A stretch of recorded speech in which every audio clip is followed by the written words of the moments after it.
ઉધના છત્રપતિ શિવાજી સ્કૂલના લોખંડી grill, aluminium section, બારીઓ, ફાયર સેફ્ટીના સાધનો, ઇલેક્ટ્રિક સામાનની ઘરફોડ ચોરી કરનાર આરોપીને મુદ્દામાલ સાથે પકડી પાડતી ઉધના પોલીસ.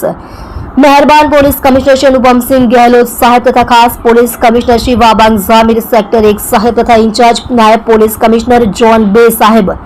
તથા ઇન્ચાર્જ મદદનીશ police commissioner Shri C division સાહેબનાઓએ ઘરફોડ ચોરીના આરોપીને તાત્કાલિક ધોરણે પકડી પાડવા જરૂરી સૂચનાઓ આપેલ. ગઈ તારીખ 22/7/2024 થી તારીખ 23/11/2024 કલાક 14 વાગ્યાના અરસામાં હર કોઈ વખતે ઉધના જલારામનગર સોસાયટી જલારામ મંદિરની બાજુમાં છત્રપતિ શિવાજી સ્કૂલ ઉધના સુરત ખાતેથી કોઈ અજાણ્યા ચોરી સમયે સ્કૂલમાં પ્રવેશ કરી સ્કૂલની રૂમોમાં લાગેલ લોખંડની ગ્રીલો તથા એલ્યુમિનિયમની સેક્શન બારીઓ જેની આશરે કિંમત ₹70,000 તથા ફાયર સેફ્ટીનો તમામ પ્રકારનો સામાન જેની કિંમત આશરે ₹30,000 તથા સમગ્ર સ્કૂલ બિલ્ડિંગમાં લાગેલ ઇલેક્ટ્રિકનો સામાન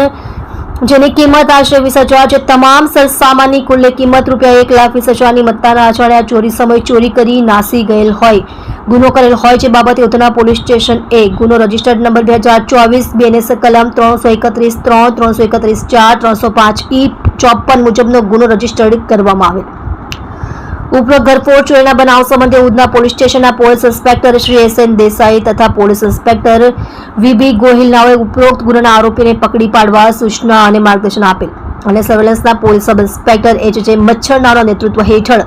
પોલીસ કોન્સ્ટેબલ દિલીપભાઈ નાગજીભાઈ બકલ નંબર 3955 નાઓએ બનાવવાળી જગ્યાના CCTV ફૂટેજ તથા બાતમીદાર મારફતે ઉપરોક્ત ગુનામાં ઘરફોડ ચોરી કરનાર આરોપી મેહુલ ઉર્ફે કાળિયો સંપત દેવી પૂજક ઉંમર વર્ષ 22 ધંધો વેપાર હોય ઘર નંબર 79 જલારામ સોસાયટી જલારામ મંદિરની બાજુમાં ઉધના સુરત શહેર નાનાની ચોરીમાં ગયેલ મુદ્દામાલ સાથે પકડી પાડી ખૂબ જ સારી અને પ્રશંસનીય કામગીરી કરેલ છે. તમે જોઈ રહ્યા છો Gujarat smart news channel chief editor Bhavesh પાટીલની સાથે.